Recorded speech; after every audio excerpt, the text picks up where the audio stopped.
Okay, so it's all working, it looks like, and hopefully you guys can check the replay afterwards. So I'm here to talk about, specifically to talk about how to go from this way of just mind and thinking. And what I mean by that really is, let me pause there. What I mean by that really is this intellectualizing decisions in life. You've all probably been there where you've had this situation where you're stuck between heart and head, or you just feel like your mind is just creating so much drama and stress for you. It's hard to make a decision. So that's what I really mean by the intellect. And the reason why I call it intellect is because it's a machine which has collected all the information from your past, right? It's collected all of the events you've had, and it's using an algorithm, just like we have on the internet, um, Facebook algorithms, how we have Instagram algorithms, how we have all of this stuff which collects our data. YouTube, it knows what you've seen, it knows what you've bought. It's the same. That's what we have in our mind, is our intellect. And it's useful. I'm not saying there's anything wrong with it. It's useful to have it because then allows us to it allows us to figure things out, right? And to know what to do in certain situations when we need to make a decision between certain things. Like, let's say you were to choose an ice cream. Okay, great. Your intellect is useful. It knows that I shouldn't really eat strawberry because that doesn't go down for my stomach too well. So I should stick to chocolate. So that's what I mean by intellect. The reason why it can be challenging is because when it comes to situations where we want to grow and we are having, just certain things which involve emotions or other people, this is where it's not so good. Because, for example, someone might say, yeah, I know all guys are like this, or all women are like this because I've had these experiences in the past. That's using data from the past, right? That means you lose out on the moment. You lose out on what you could have in that moment because you have decided already based on things that happened before. And this can cause so many challenges in loads of things, right? Relationships, not just relationships, work, in anything new that you want to do, any decision, any action that you haven't done before. The mind wants to stay comfortable with what it knows. It knows these things. And sometimes people will trust all of that. But then a lot of the time it's coming from when we were younger. Like, the memories aren't even fresh sometimes. They're like things that happened when we were 3 or 4 years old that we are still playing out unconsciously, and we don't realize that. Things like fears, things like worrying about, I don't know, I'm not going to give you exact examples because you probably know what I'm saying here. For me, personally, it was fear of things like public speaking, which is quite funny because I'm doing this right now. But it was things like worry about what other people will say, just because in the past, when I was younger, I struggled to fit in. So it stayed with me for my whole life. And people will say, I've always been like that. I've always been like this. That's just proving that you are staying in the trap of your own making. And maybe trap's not a nice word, but it can feel like that, right? So that's what I mean by intellect. When I talk about innate intelligence, I'm talking about this other part of us. And if you guys are spiritual, let's call it, or not even spiritual, let's not even use that word. Let's just say if you guys are in touch with a different part of yourself which has a good time and enjoys stuff and can be present for some moments, then you know what I'm talking about here. innate intelligence is the thing that we were born with, the thing that everything has, the thing that we share with other beings, we share with, everything out there, the planet as well. It's just like, it makes complete sense, right? There's no like, it's not like mysticism. It's complete sense. The planet we're on, the sun. Like, here's a good example. We need the sun. We need the elements. We literally need those. We breathe in air, right? We drink water. So that's what I mean by the innate intelligence, the intelligence that's in everything. If you can connect to that, wow, like, that means you're connecting with your highest potential. Not just this potential that's learned from memories and, what you think is true. That's like having a weak drink. I don't drink anymore, but it's like having a weak drink if you were talking about alcoholic drinks. It's not as powerful. Whereas this innate intelligence is more powerful than anything. So how do we access it? You might say, well, yeah, it's not easy. I'm not saying any of this is easy. I never say to anyone anything's easy. Because if it was, like, the world would be different, right? So when I talk about how to access it, how to create this connection with it, and that's where to start. Create a connection with it. Do things where you know that you are connecting to something outside yourself. This could be as simple as going for a walk in nature. Like, I don't think I have met anyone in my life who hasn't enjoyed that.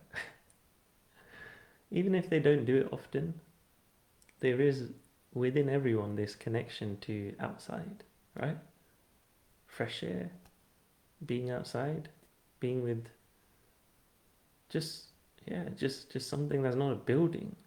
No one likes that. There's a reason for that. So start connecting with it. Nature, start connecting with other people in a different way.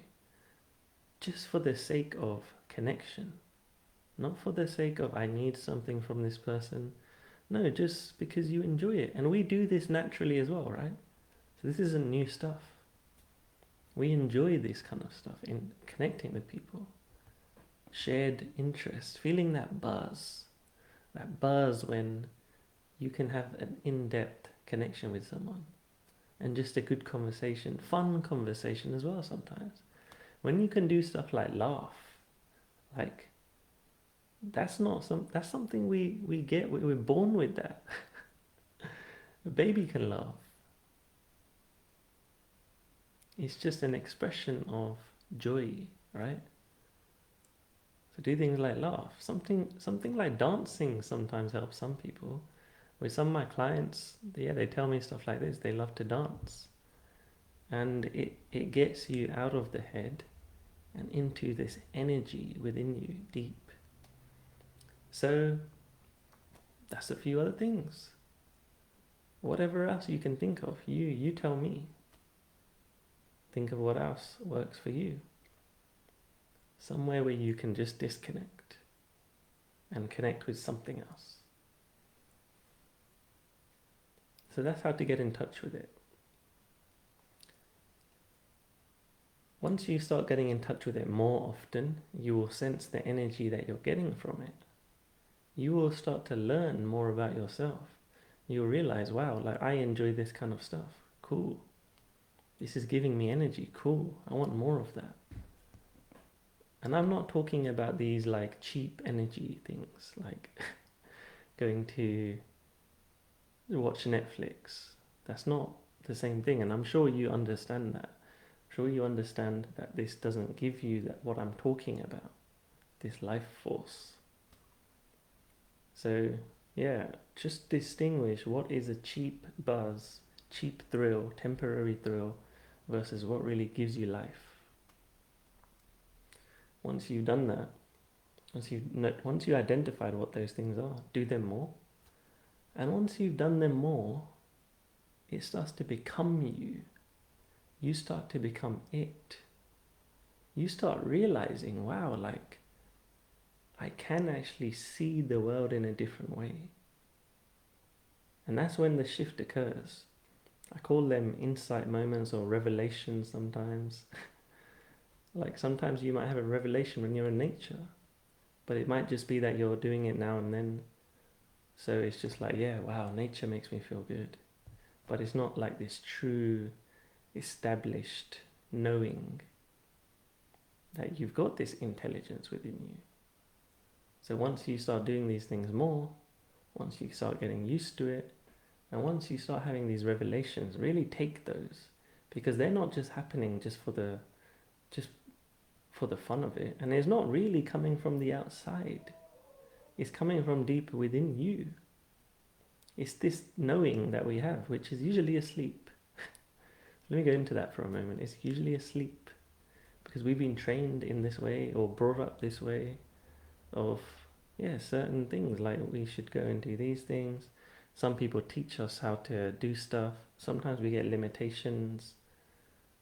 So we haven't been trained to connect to this inner wisdom.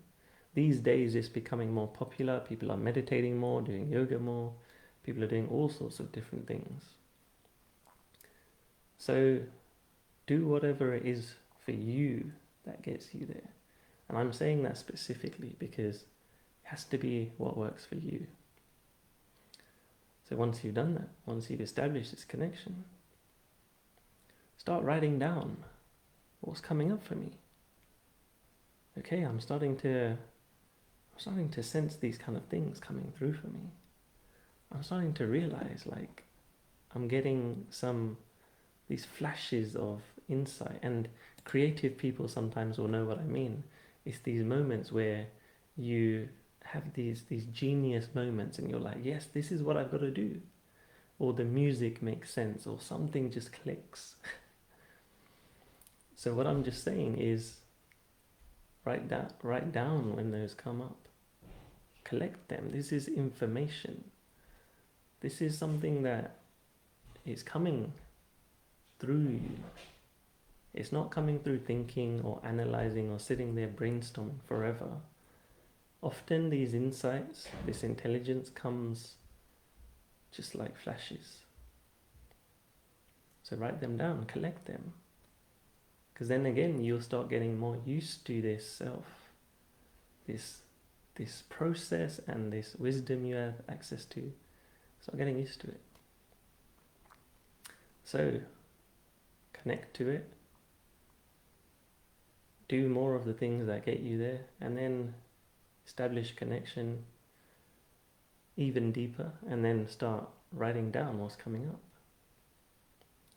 Once you do this more, you will start getting more used to this. And this is the exciting stage, when it starts becoming your, I wouldn't say normality, because that might feel strong or overwhelming. But I'm just saying you understand yourself, and you understand how you can tap into this insight. And it's coming from the quiet moments. It's coming from those moments where, yeah, like I said, something clicks because you're able to quieten down so much noise around. All this noise around. So if you can fire yourself up, get that energy building, and then be quiet, yeah, that's what every spiritual tradition has really taught. The different parts of us. It's the connection to the earth and the grounding. You know, we all like to ground.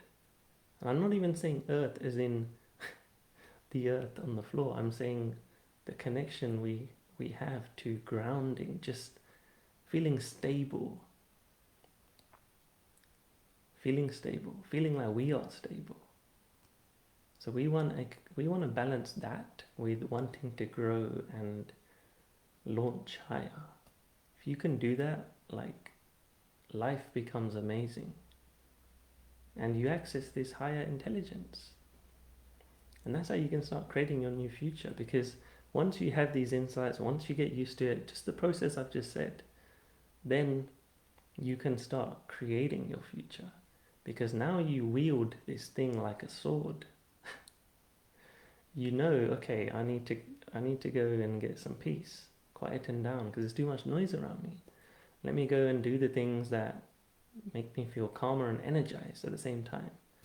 It's this quiet storm almost, this blissful energy, calm energy. Yeah, let me go and do some of those things. And then you know that, okay, you might get some insights. And here's the reason why I say might, because if you get attached to this, then it becomes another challenge. Because then you're back in the mind zone. You're back in the intellect that I talked about at the beginning, the intellect trying to control and analyze everything. That means you may think you're in that spiritual connection, but you're really in intellect. And that's my experiences as well, for sure. And a lot of people, I see a lot of people going down the spiritual path and they think they're being really spiritual, but then there's this undercover secret agent who's hiding underneath. He's kind of laughing to himself, saying, hey, yeah, they don't even know that I'm hiding here, but I'm really pulling the strings.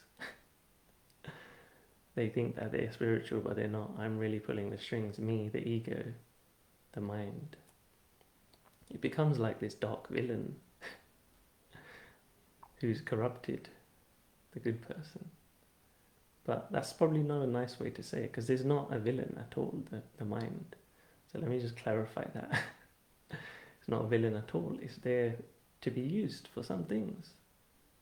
But sometimes it blocks us, limits us. So, like I said, once you've done these things that I mentioned, and then you start really connecting, and then you start using this thing actively whenever you need it, you create insights. You become insights. It becomes this effortless effort where being calm doesn't need so much effort because you start becoming it. Being energized doesn't require so much effort because you become it with all of this practice, with all of the things you're doing. Like I said earlier, it's not simple, it's not easy. It has to be work. There's no magical thing or magical incense you can put around your room, or some special rocks that you have. It has to come from within. And once you start doing that more, then yeah, you can create, because you realize there's some fears, there's the mind there. I'm not saying to remove the mind or block it or get rid of it. I'm saying it might be there. You might hear it, you might feel these fears, but there's another force now that you've cultivated which is more powerful. So you're going to go and do the things you want to do anyway. You're not going to let anything stop you. That's the key. So, to summarize, connect. Find things that help you connect to your deeper intelligence. Know that the mind is there in the background. Yeah, it's still there. You don't need to switch it off. You just need to switch on another lane next to it. Open another lane.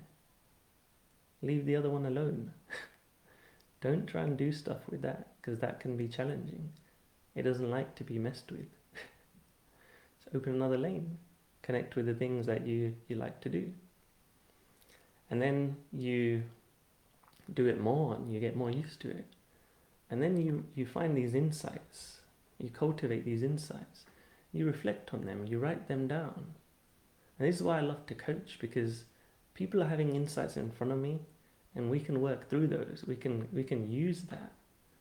We can create insights together. That's what really I'm doing as a coach, as a teacher. I'm helping people create these insights. And then we talk about it and we say, okay, what can we do? Are there still challenges by the mind? Okay.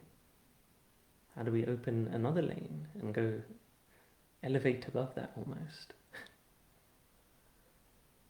And the more you start doing it, the more you become it. And the insight and the innate intelligence I've been talking about becomes more powerful than the intellect. The spirit, you can call it, becomes more powerful than the mind. The mind's still there, the body's still there, but you have something else now in parallel. So it allows you to propel and take actions and do things you want to do. And then what happens is you create this amazing evidence. You kind of prove yourself wrong. You're like, yeah, look, I did this. So the mind is like, yeah, you did. And then it helps you. It becomes your, like I said, it's a computer machine. It's storing the experiences. So now it's stored a new experience and it said, okay, cool, yeah, Raj, like, yeah, I get you now. Now you've proven to me that it's not as scary as I thought. So now, amazing, I've got new data. I'm going to adjust the controls and the algorithm. So next time it will be less scary. That's what it is. That's the best way I can describe it. And things become easier. I know there's a load of neuroscience ways to explain it. This is my way to explain it. Keep it simple. Create evidence. Do things by tapping into this powerful self. And then your mind will help you. It will say, okay, yeah, I get it, Raj. Or I get it, whoever you are. That it wasn't as bad as I thought. It's that classic line that people always say. Oh, it wasn't as bad as I thought. Yeah, it usually isn't. When you actually go ahead and do it, instead of letting yourself feel limited and don't do it. So, that's what I'm going to say for today. And hopefully that was helpful. And that shows you ways that you can go about changing your future. Because this really means you're working in the present. And the more you do things in the present, each moment of present will change the future. I'm not saying go and build a 10-year plan. We can do that. I do that with some people. But ultimately, I bring them back to the present. What do we do now about that plan? How do we get there? What do we have to do right now? What's one tiny step? This size tiny step. So it's all about working now, and then the future will change. 100% will change. So if any of this has been useful to you, then drop me a note, because I haven't gone into huge details, and I know that. Because there's no magic formula for every person. It's more of a personal formula that you can build. And this is what I do with people. I help them build their formula. I'm not here to prescribe like a doctor. I'm here to help people create their perfect life around them, around their situations. And everyone has their own challenges. So if you want some support, then drop me a message, write to me. Let me know what you got from today. If there was one thing that you got from today, I'd love to hear what that was. Because like I said earlier, it's all about revelations, insightful moments. Because those create these shifts in our thinking. And if we keep having shifts in our thinking, then things change. The world changes when you change the way you see the world. That's what Wayne Dyer said, and I've kept that very close to me ever since. So yeah, drop me a message, write to me if you want some support. And I've also got some guides. I've got some guided documents, and I've got some more in-depth videos and resources where I go into these topics in detail. For example, I've got a guide called 5 Ways to Challenge Your Overthinking. That's been very popular. And I've got another one which is called Love versus Fear. Presence versus Planning. So if you want some of those things, drop me a message and I'll happily send them to you. And perhaps we can have a conversation. So I'll leave it there for now, and I hope you have an awesome day. Speak soon.